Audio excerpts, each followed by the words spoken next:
ভুয়ো রিপোর্ট বানিয়ে চলছিল অস্ত্রোপচারের প্রস্তুতি। স্বাস্থ্যসাথীতে ক্লেম করা হয়েছিল অস্ত্রোপচারের টাকাও। অবশেষে ডিস্ট্রিক্ট সার্ভেন্টসের হস্তক্ষেপে ধরা পড়ল চিকিৎসা পরিষেবার নামে টাকা হাতানোর চক্র। ঘটনার সঙ্গে জড়িতদের বিরুদ্ধে কড়া ব্যবস্থা নেওয়ার আশ্বাস মালদা জেলা প্রশাসনের। টাকার জন্য 5 বছরের এক রত্তিকেও ছাড়ল না প্রতারকরা। অভিযোগ, মালদহের মানিকচকের ভুতনি এলাকার এক শিশুর পেটে ব্যথা হচ্ছিল।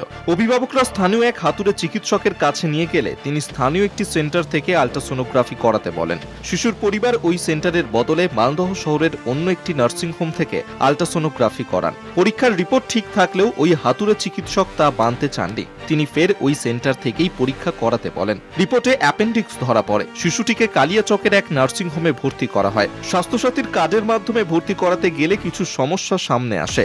শিশুর মায়ের অভিযোগ, তার কাছ থেকে নার্সিংহোমের তরফে অস্ত্রোপচার বাবদ বেশ কয়েক হাজার টাকা চাওয়া হয়। অ্যাপেন্ডিক্স হয়ে গেছে তো অপারেশন করতে হবে এটা বললো। তো অপারেশন আমি নার্সিংহোমে যেয়ে ভর্তি হলাম।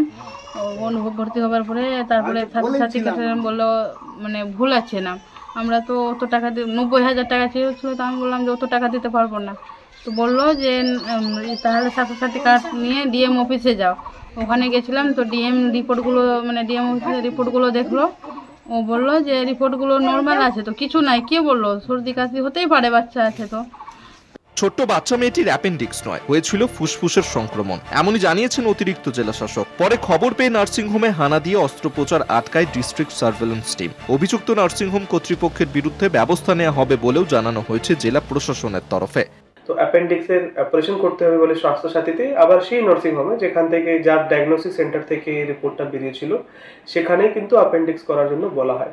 তো যেভাবে আমরা খবর পাই, আমরা সঙ্গে সঙ্গে ডিএসটির টিমকে ওই নার্সিংহোমে আমরা রওনা করি। সেখানে ওই ওটি হওয়ার আগে আমরা কিন্তু ওটাকে আটকে দিই। পেডিয়াট্রিশিয়ানকে আমরা সেই মেয়েকে দেখাই। দেখা গেল যে সেই মেয়ের অ্যাকচুয়ালি লাং ইনফেকশন ছিল।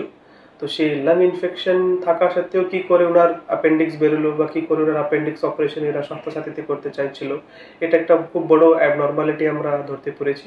অ্যাকর্ডিংলি আমরা সেই যে নার্সিংহোম আছে তার এগেনস্ট আইনানুগতভাবে অ্যাকশন নেব। নার্সিংহোমের জনপ্রিয়তা দেখে চক্রান্ত করা হচ্ছে বলে পাল্টা সাফাই গিয়েছে কর্তৃপক্ষ। হচ্ছে কেউ চক্রান্ত করছে আমাদের নার্সিংহোমটা একটু, যেহেতু সুনাম অনেক দিন থেকে আছে নার্সিংহোমের, চক্রান্ত করছে যেন দাগা লাগাতে পারি নার্সিংহোমটাই। এটা সম্পূর্ণ মিথ্যে কথা। আর ডিএসটি টিম যেহেতু ইনকোয়ারি করছে, সত্যটা যাচাই হয়ে যাবে কোনটা সত্য কোনটা মিথ্যে। আপনার নাম? ঘটনায় রাজ্য সরকার তথা স্বাস্থ্য দপ্তরের সমালোচনায় সরব হয়েছে বিজেপি। কিছু মানুষ আছেন ভালো মানুষ, তা আজকে ভালো মানুষ তারা ধরেছেন। এই যে ধরা পড়লো বলেই আজকে তারা বলছেন। তা এত যে মুড়ি মুড়কির মতো এতটা নার্সিংহোমগুলো আছে, এত সমস্ত হচ্ছে কোয়াক ডাক্তারগুলো আছে, তাদের বিরুদ্ধে কেন ব্যবস্থা নিচ্ছেন না? কোথায় তদন্ত করছেন? তদন্ত করুন। প্রতারণা চক্র ফাঁস হওয়ায় ও একরত্তি বিপদমুক্ত হওয়ায় জেলা প্রশাসনকে সাধুবাদ জানিয়েছে তৃণমূল জেলা নেতৃত্ব। কুর্নিশ জানায় মালদা জেলা স্বাস্থ্য দপ্তরকে, একটা ছোট্ট শিশুর মিথ্যে অপারেশনের জন্য যে চক্রান্ত করা হয়েছিল, যে অসাধু চক্র এই ছোট শিশুটির মিথ্যে অপারেশনের আয়োজন করেছিল, তাদের মুখে ঝামা ঘষে দিয়ে জেলা স্বাস্থ্য দপ্তর যেভাবে তৎপর হয়ে প্রশাসনিক অধিকর্তাদেরকে সাথে করে নিয়ে তার বিরুদ্ধে আইনানুগ ব্যবস্থা গ্রহণ করেছেন, আমরা মালদা জেলার মানুষের পক্ষ থেকে কৃতজ্ঞতা জানাই। মালদহের প্রতারণার ঘটনায় ফের শিরোনামে হাতুড়ে চিকিৎসকের কর্মকাণ্ড। উঠেছে নার্সিংহোমের নামে প্রতারণার অভিযোগ। কিভাবে আল্ট্রাসোনোগ্রাফির রিপোর্ট ভুল এলো তা নিয়েও উঠছে প্রশ্ন। বিজেপি রাজ্যের বিভিন্ন জায়গায় ব্যাঙের ছাতার মতো গজিয়ে ওঠা নার্সিংহোমের ভূমিকায় সরব হয়েছে। তবে জেলা প্রশাসনের তৎপরতাতেই এই যাত্রায় ছোট্ট শিশুটি রক্ষা পেল বলেই মনে করছে ওয়াকিবহল মহল। পরিতোষ সরকারের রিপোর্ট, কলকাতা টিভি।